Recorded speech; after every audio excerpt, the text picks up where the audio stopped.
C'est bon. Merci Jean Duhem. Je voudrais d'abord saluer le travail des traductrices à qui j'ai donné des sueurs froides parce que mon papier était très très long.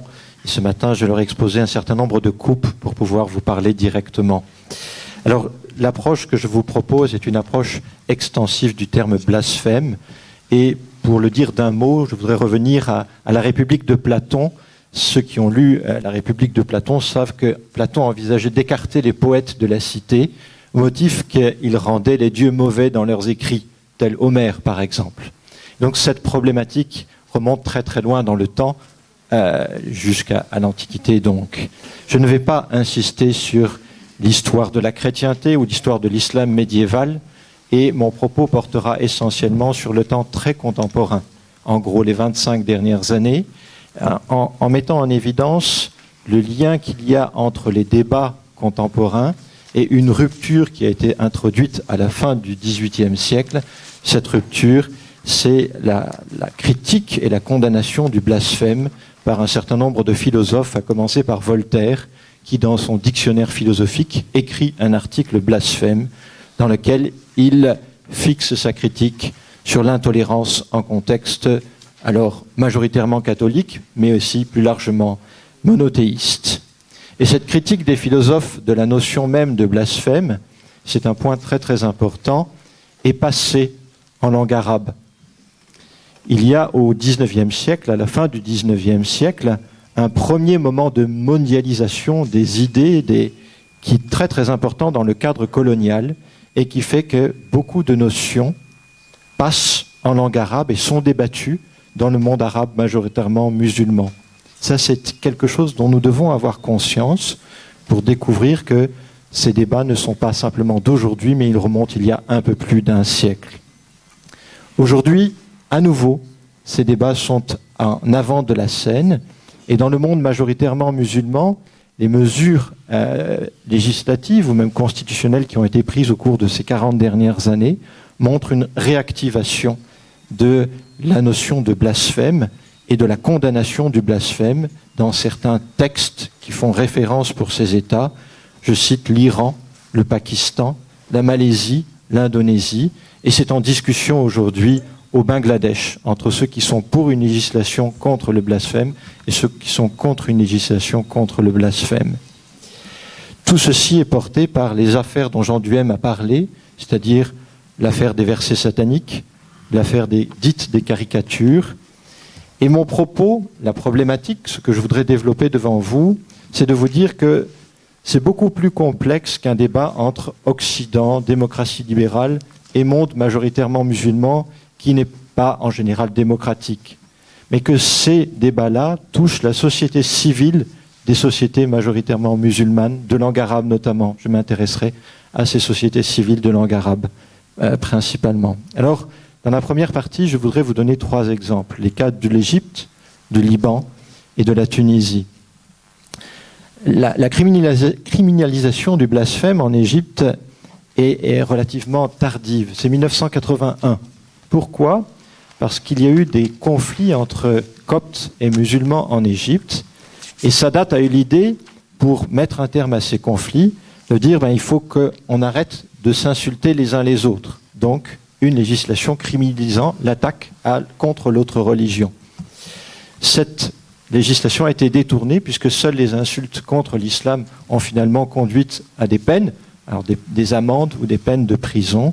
Et sur les 30 dernières années, ce que l'on constate, c'est que les condamnations ont touché des chrétiens, également des musulmans, et notamment des hommes de lettres ou des universitaires.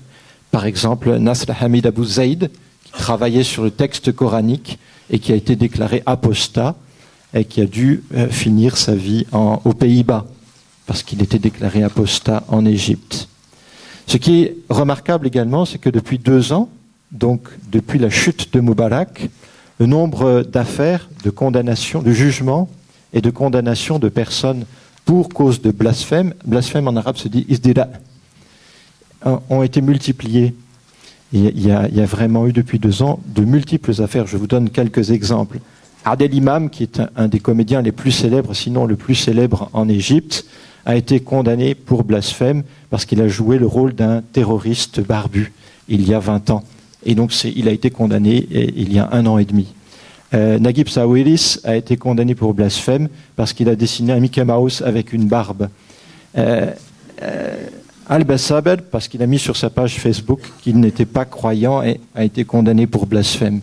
Il y a 2 semaines, une professeure copte, dénoncée par ses élèves, a été condamnée pour blasphème parce qu'elle avait insulté Mohammed, etc. Des affaires se multiplient depuis 2 ans dans ce milieu-là.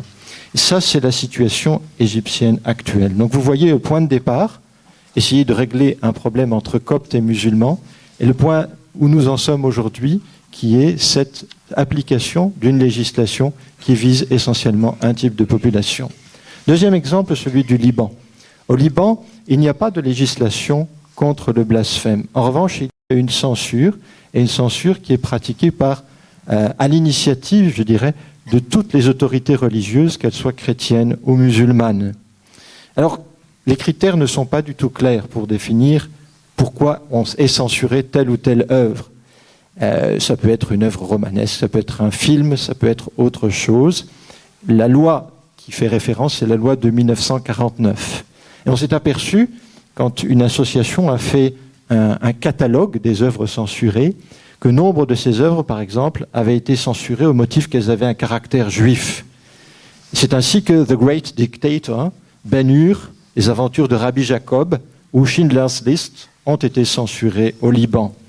La dernière affaire en date, c'est The Attack de Ziad Douairi, qui reprend le roman de Yasmina Khadra, L'Attentat, alors que l'œuvre a reçu des prix, notamment au Festival de films de Marrakech. Eh bien, cette œuvre est interdite au Liban au prétexte que, justement, des Israéliens juifs sont présentés de manière problématique, en tout cas pour les censeurs au Liban.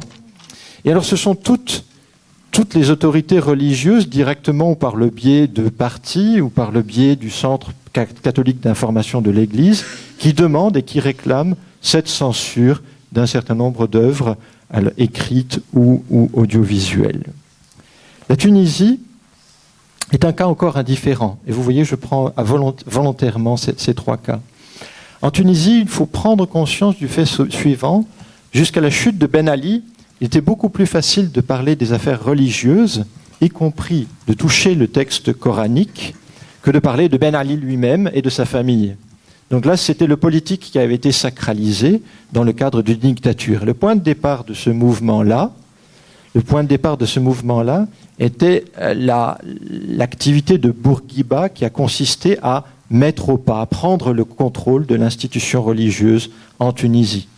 Lui-même, Bourguiba, s'est présenté comme quelqu'un qui pouvait aller à l'encontre de l'enseignement islamique traditionnel. Je vous donne un exemple, mais qui est très important parce qu'il a eu des conséquences internationales.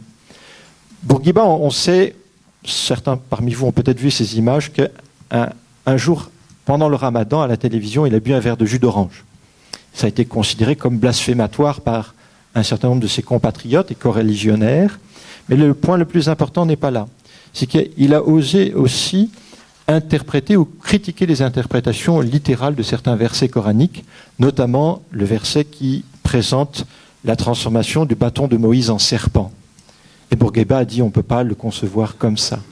C'est le moufti d'Arabie Saoudite, le cheikh Ibn Baz, aujourd'hui décédé, qui a dit que ce genre de propos était passible de la peine de mort, blasphématoire, donc passible de la peine de mort.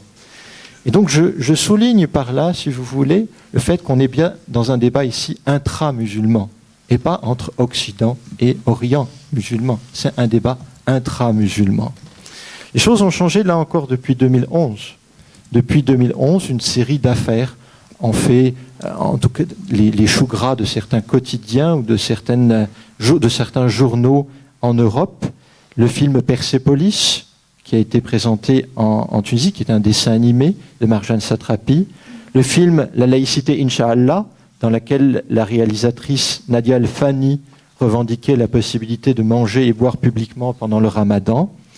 Et il y a des affaires moins connues, par exemple un vendeur de fruits et légumes qui s'est institué lui-même président d'une association de promotion du bien et de pourchasse du mal, et qui a déclaré apostat tel ou tel universitaire, notamment Iqbal Gharbi, est pour cette raison passible de la peine de mort.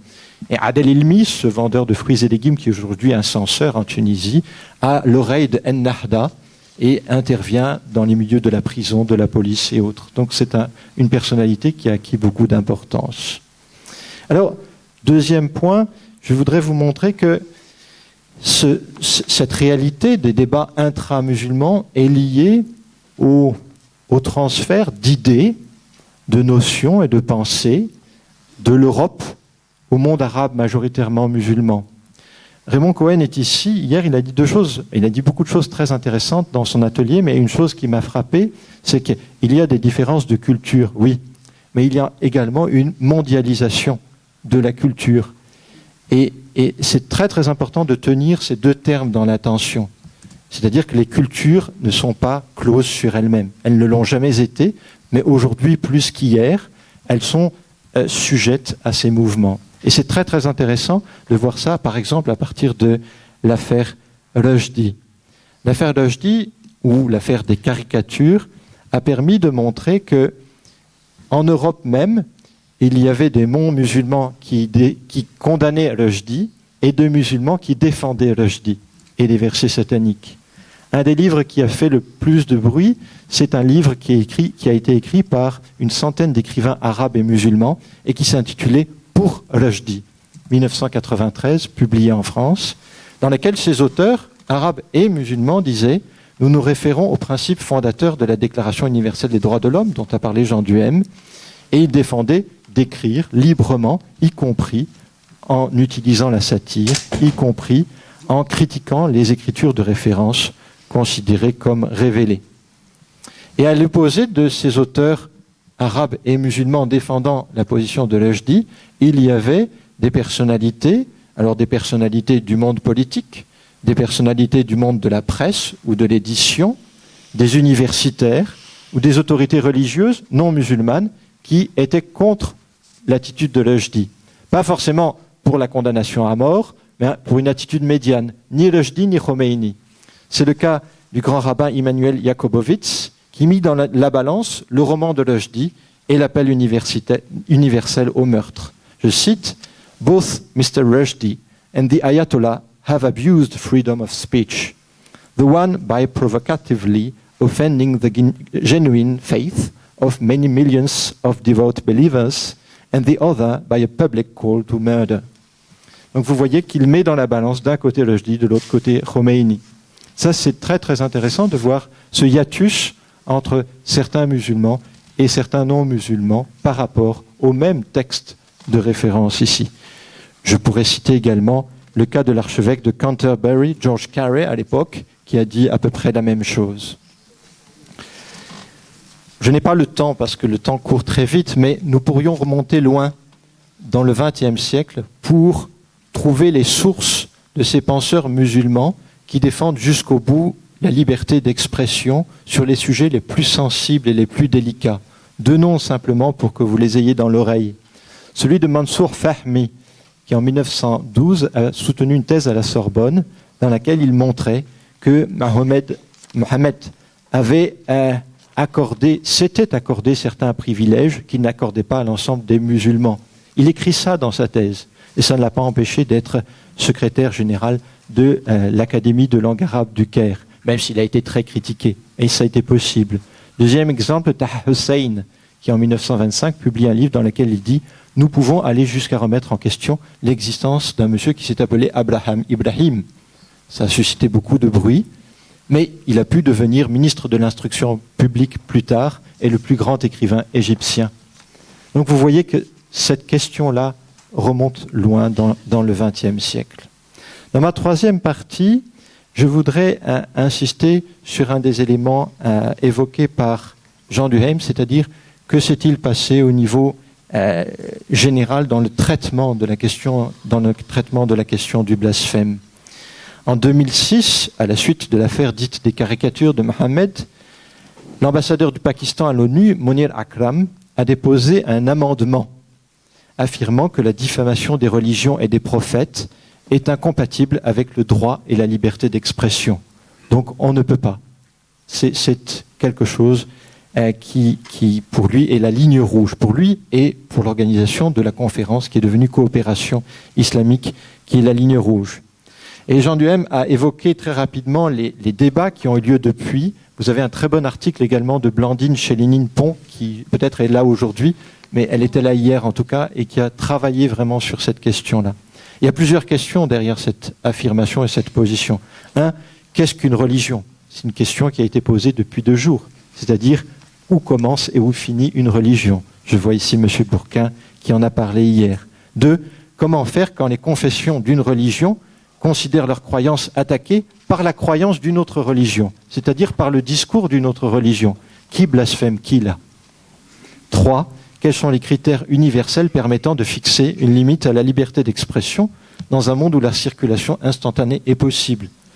Vous allez sur Google Images, vous tapez caricature Mohammed, et vous allez voir que dans le type de caricature, ceux qui ont publié des choses sont allés bien au-delà des 12 caricatures danoises de 2006.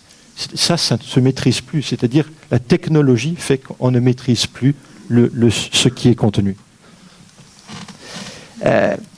Ces questions-là sont fondamentales, alors je dois couper. Je vous prends juste un exemple pour vous montrer combien c'est difficile et tendu, débattu au sein du monde majoritairement musulman et notamment de langue arabe. Les Ahmadis. Ahmadis, c'est un courant musulman qui est né dans le sous-continent indien à la fin du XIXe siècle. Sont considérés comme des hérétiques par une partie des musulmans, et notamment des musulmans sunnites, mais les chiites sont également pas d'accord là-dessus.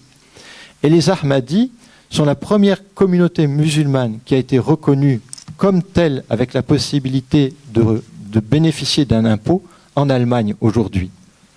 Alors on fait quoi? On fait quoi là-dedans? C'est très très intéressant de voir ce qui se passe ici.